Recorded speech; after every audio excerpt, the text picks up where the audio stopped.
Здравейте! Днеска темата мисля да е това да се обърне малко повече внимание на здравето. Понеже много хора, да не кажа не знам колко процента, ама огромен процент от хората не си обръщат почти абсолютно никакво внимание до момента, в който не им се случи нещо, не влязат в болница, не се разболеят и така нататък. Трябва да се грижим просто за нашето здраве.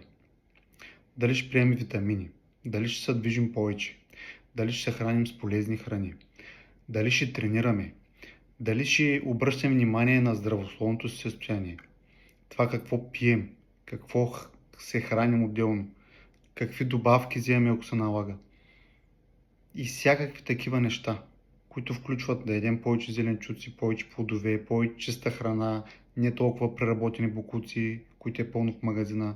Всичко в магазина, което е пакетирано, в повече случаи не става. Чао!